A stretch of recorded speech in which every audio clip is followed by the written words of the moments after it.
Welcome to Talon Talk. This is the very first episode of the SWCC Alumni podcast. I'm Brandon Hensley, your host. Our job here at Talon Talk is try to connect community to college. Today, I've got Mr. Jacob Richardson with us. He is the psychology professor here. He's a graduate from Richlands High School. He got his associate's degree in general studies from Southwest Virginia Community College. He's graciously accepted our invitation to be our very first guest. He's going to come and talk to us a little bit about his experience professionally and his time here at Southwest, and we're going to get to know him a little bit better. Jacob, thank you so much for joining us today. Well, thank you, Mr. Brandon. It is good to be here. I want to jump straight in. Our first question is not a light question. We start off heavy here on Talon Talk. Tell me three of the most influential people in your life. Three most influential people in my life. I would say to begin that it truly takes a village to raise a child. It takes a village to get to where you are going. And so I would have to say that the most influential person on me personally and certainly professionally would be a lady named Dr. Amanda Ellis O'Quinn, who we both know, who unfortunately left us and passed away a couple years ago. But she, I would say, it was one of the biggest influences in my life to begin with in our short time that we have together, just to let you know that she's the one that gave us both an opportunity to start working here. Amanda was at that time a sort of like a coordinator of advising, and she needed two part-time people to help with recruitment and retaining students. And so Brandon and I, we both knew her outside of the college, and we were barely just graduated ourselves. We were still in school ourselves, and so she's like, let's take a chance on these two. And so she gave us an opportunity up 10 years ago, and I'm so thankful for that opportunity. I'm so thankful that somebody looked at my young 20-year-old self and said, I'm going to take a chance on this person who she probably had no right to take a chance on, but she did. And it worked out really good, and I was able to prove myself here. I worked through the system. I ended up in a full-time position a few years later in advising, which ultimately led to me being the advising coordinator myself, which was a scary turn of events for me. And then I ended up teaching. And so, and that's actually where Amanda was before she had passed away. She was teaching psychology. And so I got also the unique opportunity to stand beside of her as a co-worker in the faculty department as well. And so just the knowledge and the depth that I've learned from Amanda is just immeasurable, and I cannot thank her enough for just the opportunity. And so that's something that I try to give our students now is opportunity, because I really believe everybody should be given an opportunity. Now, what they do with that opportunity is up to them, but I believe everybody should have an opportunity. And then, of course, my mother would get mad at me if I didn't mention her, so I gotta mention my mom there, my pastor, basically everybody who told me no in life, because I live in the clouds. I dream big. I aim for really high things in my life. I'm very goal oriented, and I'm thankful for people that tell me no. And I don't no, not is like you can't do it, but Jacob, let's bring you down a little bit. Let's put some realistic expectations on that. Let's put some legs to that dream of yours, and we'll get you there step by step. Because if I was just allowed to do everything that my mind pondered about, I would be in a scary place right now, probably working at Disney World or something. But I'm thankful to be here and everything. And so, but I would say Dr. Amanda would definitely be at the top of my list as far as influential people in regards to my career and personally. Awesome. She was very influential for more people than we could probably ever name on our campus and in our community. So as a student here, and your time here, whether in your classes and outside the classroom, how did SWCC prepare you for your current career? Well, SWCC certainly did prepare me, because I tell students all the time that the hardest thing about college, in your college career, if you're going through the traditional route of wanting to get an undergrad degree, bachelor's degree, master's degree, anything like that, is your first 2 years of college. Your first 2 years of college is the hardest. That was my experience. And that is because it is just designed, you have to take everything, right? You have to take English, you have to take a science class. Like I took geology here because I thought it would rock. I took sociology, psychology. And so Southwest prepared me because I had to take so many classes. And one of my favorite classes, ironically, was psychology. And because I just didn't know that you can actually study patterns of human behavior. And that just fascinated me. Like we have all this research and analysis on patterns of human behavior. And so I fell in love with the subject of psychology. And another thing that psychology taught me that was very relieving to me as an 18-year-old was that psychology says our prefrontal cortex, which is the part of the brain that makes complex decisions, it doesn't even fully develop until we're 25 years old. And so why does society make us and pressure us to make all these big life-changing decisions when we're 17, 18, 19 years old? Where are you going to live? Who are you going to marry? Are you going to marry? What do you want to do with the rest of your life? Like, why do we have to make all these big decisions? And so it was comforting that I was in good company, that my brain just wasn't developed. And so that's oftentimes the excuse I used. I can't use that excuse now, but it does start declining in here a few years for me. So, but we will not talk about that. But Southwest has, it opened up a lot of doors for me. There was a lot of extracurricular activities. One of the stories I like to tell is one of our current deans, Brian Wright.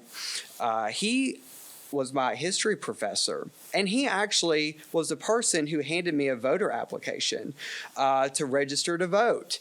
Because as an 18-year-old, I had no desire to vote or anything. But I remember in history class, like he took the time and like he handed out the applications, and he was talking about the importance of voting and stuff. And so, and that's how I registered to vote. And I vote every year now, and I have a lot to do that with my history professor who I had here at Southwest. And so, like our professors here, they really do go beyond the classroom. They're high quality teachers, high quality experience here at Southwest. I learned so much on the academic realm. I learned so much about myself, self-confidence, self-identity. And plus it gave me a solid 2 years to figure out what I want to do. And I'm still discovering that, so. I understand. I wanted to be a forest ranger, and you see how that worked out. So there's lots of trees up here, so. Right. I'm going to push you a little bit on one of your questions. Outside of Dr. Amanda, professionally speaking, who has been the most important professional mentor you've had? Professional mentor. Past or current? Past or current. Don't want to go too much past because they may be gone from here. Well, we've both been here for a long time, and there's been a lot of people who's influenced me. I'm doing something now that most of my career here at Southwest I've not been doing. So I'm teaching right now on a full-time basis. I was an advisor for 10 years here. And so I would say right now, probably my biggest mentor is my boss right now, which is Dr. Brian Wright, which is ironically the history professor I just mentioned to you. And I'm not brown nosing him because he's my boss. He probably won't even listen to this. But if you're watching, Brian, just remember. But Brian is such a interesting person to watch, especially in the classroom. The way that he navigates the classroom with this cool demeanor, and outside looking in, you would not think Brian is in control. But I promise you, Brian is in control 100% of the time in that classroom. But he has this persona about him. He has this really cool technique to teaching that it's just, you almost eye gaze over it. And so that has a big influence on me because students hang on to his words. He's an excellent storyteller. And so that he has mentored me quite a bit. He's given me lots of good pointers about my classroom structure, how when we teach in a classroom, we are telling a story. And what do we do when we tell a story? story, right? We let our readers know what's coming, right? We have ups and downs in the classroom. There is a pace into which we teach. And so Brian's taught me all of that. And so, and he's taught me a lot just by watching him. Like I said, I had him as a professor. And so right now, he's my biggest supporter, my biggest role model. And there's several people on our campus that I have picked traits up on, the way that they conduct themselves. There is a gentleman named Dr. Ron Prophet, who I knew as an interim VP here, and he was so supportive of me. And the thing I loved about him was, like, I would go to his office, and being a vice president here, or any administration, or anybody really, we're very busy here. But every time I would go into his office, he would drop what he was doing, and he would look at me straight in the eyes, and he would give me his undivided attention. And, like, that's something that you cannot, like, teach people. Like, it was just such a refreshing thing. Like, every time I talked to him, I was the most important person in that room. And so he's had a big influence on me. He really encouraged me to teach. Diane Lester, who's our dean of students, she's had a big influence on me. That woman can do anything. I think she can even lift a car. If that woman can do so much. And so I've learned so much from so many people here. So Awesome. And everybody that you're talking about, 100%. If you've not had a chance to meet these people, you need to go find them and introduce yourself. I have two questions for you. It's a two-part question. Okay. What is the best memory from your time as a student here? And then what's your funniest memory? Best memory and funniest memory. I'll start with the last one because it's coming to my mind first. So the funniest memory was, I cannot believe, Brandon, that we got paid to do some of the stuff that we got to do. And that includes some really wacky things. I remember one time we had this back to school splash. And the way that we did this back to school splash was, it was exactly what it sounded like. It was a splash. And so we had water guns. And Brandon and I were somehow, again, over this event, thanks to Dr. Amanda. Again, why does she trust us? I'm not sure. But anyways, Brandon and I basically ran around on the quad up here, had water guns, throwing water balloons, shaving cream. I mean, you name it, was just thrown around. We had a great time. And remember we played Chubby Bunny too, Yes. Where we would put... that's a hazard now. There's no way we could probably do that now. But, like, we would get students to stuff their face with marshmallows and try to say Chubby Bunny. And, like, people would be, like, hacking and stuff. I think that one guy, like, got 21 marshmallows or something in his mouth. And so, and at this time, if anybody remembers, I had a BlackBerry phone. Do y'all remember BlackBerry phones? And so I had, like, on swimming trunks or something because I knew it was going to get wet. So anyways, my BlackBerry phone's, like, in my left pocket here, and I forgot. And this was a back-to-school splash. And so anyways, after the event was done, I realized I had my phone in there. It was completely ruined. I had to get a brand new phone. So that event cost me much more than just some wet clothes. It cost me a brand new phone, too. But, like, that was such a fun time that we had, and we had a lot of students on campus. Like, that culture and time is a lot different than it is now. We're in our post-pandemic time. We're trying to entice students to come back on campus, but online classes are, a little bit more flexible for students and our non-traditional students. And so, but, there was a time where we did have a lot more physical bodies up here. And I just reminisce on those times and how much fun that we had and that we got paid for it. Like, we got paid to hose people down with water guns. Like, and my background was Food City beforehand, so they would not let us do that at Food City. Imagine me going down aisle 3 saying, "Don't get that can of green beans." But at Southwest we could do that. And to get paid. Like, that's crazy. Oh, and my best memory. Oh, gosh, what's my best memory? My best memory is, oh, gosh, should I say this? I will. Sort of. But I used to like when we traveled a lot. I don't get to travel a whole lot now with my current job, but we used to travel all the time. And we would always like find the craziest food places, and Brandon and I, we would like just we would like Google the best place. I remember this one time we ate at this Indian restaurant, and it was like fantastic. And then we went to this cupcake place, which apparently you can infuse alcohol with cupcakes. I don't think we tried that, but I was like, what in the world? But I love just trying the different kinds of foods. I think one time we was in like North Carolina, and Brandon, we ate at this Chinese place or something. And Brandon, he's a little bit more adventurous with his food than I am, but he was wanting to get me to try chicken's feet. You remember that? So, chicken's feet.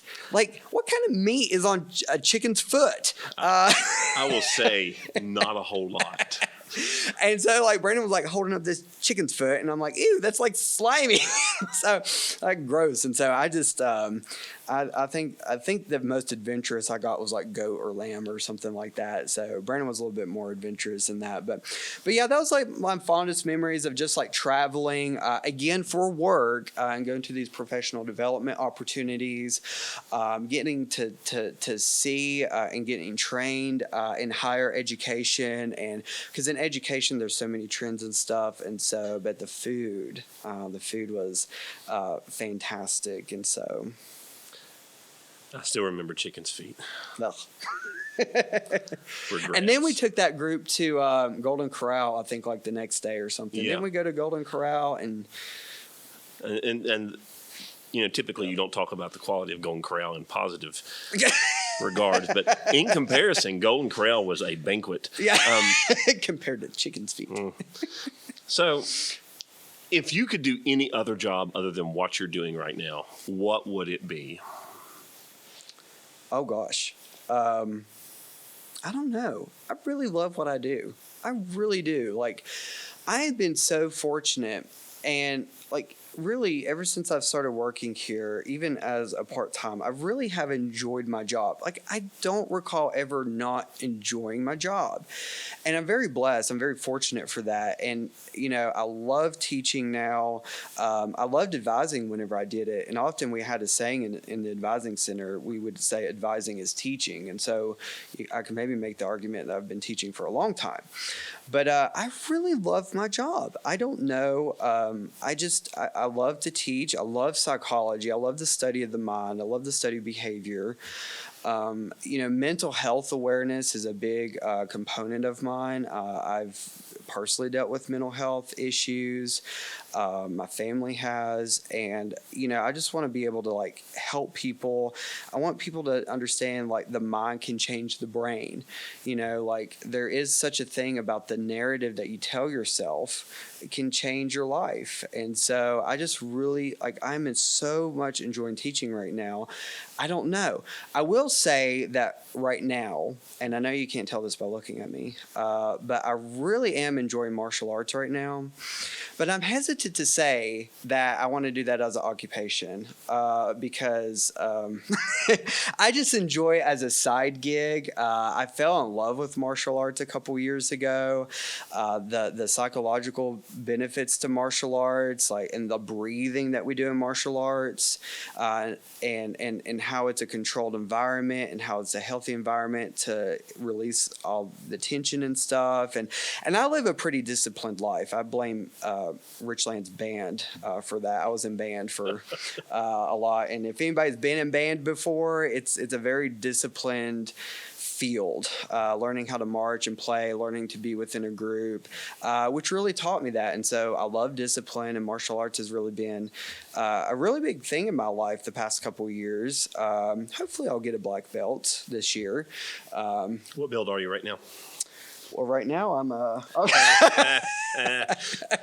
right now I am a brown belt. So in the curriculum, black would be my next belt. So that is my hope. I'm really enjoying that. I don't know if I would do it as an occupation, but there is a lot of correlation with what I learn in martial arts. I can bring into the classroom, specifically in psychology. But and actually, ironically, I teach martial arts now because once you're a brown belt, you can teach martial arts in our curriculum at a lower level. And so I actually teach martial arts, which kind of goes back to I like teaching. So I don't know. I love what I do, and I just really can't imagine anything else. That's awesome. It's really cool that you get to do what you love, and you really love what you do. So we're going to get a little personal. Oh, gosh. What is something that most people misunderstand about you? Things that people misunderstand about me. Well, I'm not that smart. So I don't know if they misunderstand that about me.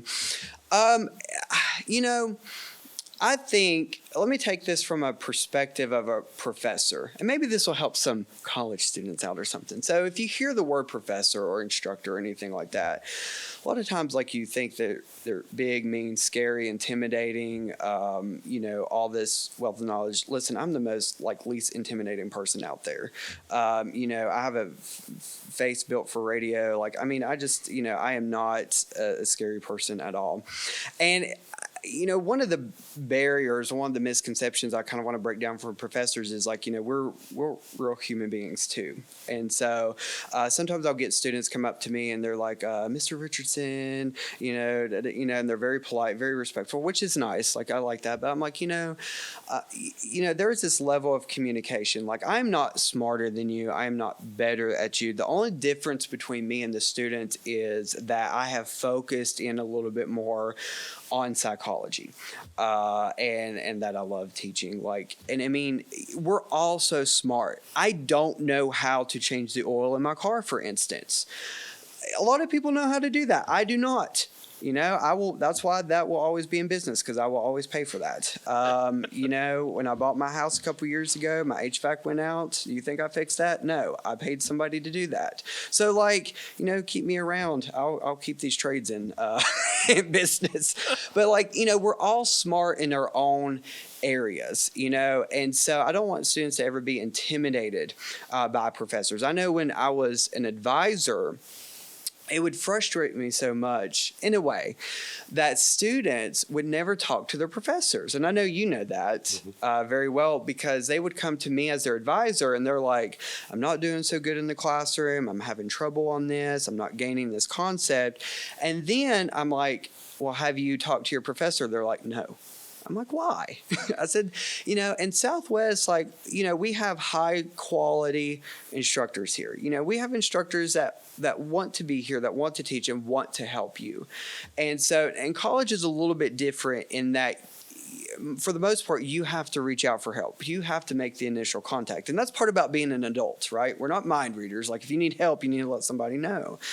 And so, like, that's one of the things I think people may misunderstand about me, or maybe like professors as a whole. Like, we're human beings too. We get sick, you know, as well. We're mortals as well. But there is this barrier that, you know, we want to teach you that we're the experts in our field and we're going to teach you a concept of that. But, like, you're smart in your own ways and your own rights, and there's no reason to be intimidated. So I like that. For all you students listening, remember that. So our mascot is a flying eagle. And so instead of putting you on the soapbox, we're going to put you on the squawk box, okay? What I want you to do is what is your biggest pet peeve, the one thing that just drives you nuts? Ooh. Okay, I want to mention two. Help me to remember both these. Tardiness, and the second thing is someone made me do that.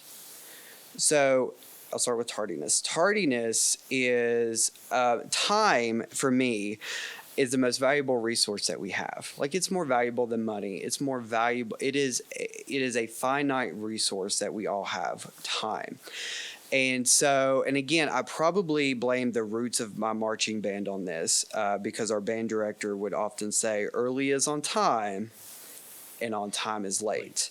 Because if we had a performance at 7 o'clock that evening, you don't show up at 7. That's when you're playing.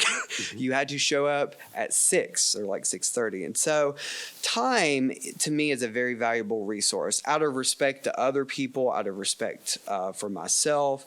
And so I think time, like tardiness, and what I mean by tardiness is just, you know, like if someone's late for class or they turn in assignments late. Now, I don't harp on it, but as like a little pet peeve, because I try my best, and I'm not perfect, but I do try my best to show up on time. If I tell someone I'm going to do something, I do that as well. So time is that. The other thing is, and this one's been more of a recent thing, is it's a pet peeve of mine when someone says they made me do it, or like, because one of the things I teach in psychology is that we cannot control our emotions, but we can control the response to our emotions. So, like, if I get angry, I may not be able to help that you get angry. You may give me like a death stare, or you may slap me across the face, which Brendan's never done that, to my knowledge. You could do something that could get me really, really angry, and that's a real emotion. But I should have enough self-control. I should have enough awareness to decide what my next actions are going to be, and what are my actions going to be.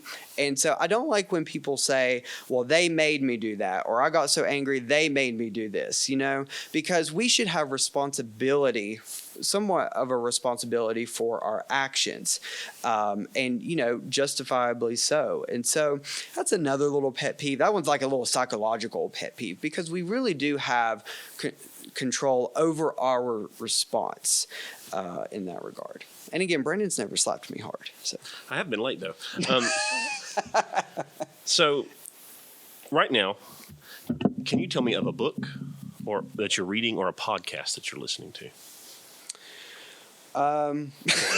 So remember I said stereotypes of professors and how they're really intimidating and stuff. This is going to sound really bad, but I don't read a whole lot. I do listen to podcasts, but what I do is I love video games. And so I respect what video games do, because again, video games a lot is storytelling and concepts. I do listen to some podcasts and some academic learning. Dr. Caroline Leaf is one that I listen to in particular, because she's a neuroscientist. And she does a lot of studies about the brain and the difference between the mind and the brain. So I listen to a lot of Dr. Caroline Leaf, but in an everyday sense, I just play a lot of video games. And that sounds such anti-professor and anti-instructor, but for me, it does several things. It gives me an outlet. I've always enjoyed it. I certainly don't play them as much as I used to and stuff. But I love a good story. I love a good story, and I like watching movies and stuff too. But video games, I really like RPGs. There's a game coming out tomorrow that I will be downloading on my PC, and so I'm really looking forward to it. It's Hogwarts Legacy, about Harry Potter. Love Harry Potter, so and so I'm really looking forward to that. I have read Harry Potter.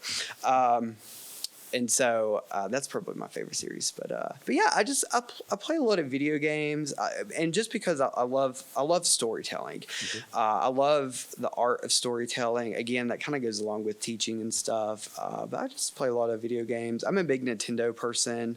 I've been a Nintendo person since it wasn't cool to be a Nintendo person. I grew up in the 90s, so video game era. I love it. So it's a good outlet for me. It keeps me on my toes. There's some people that I play online with and stuff like that.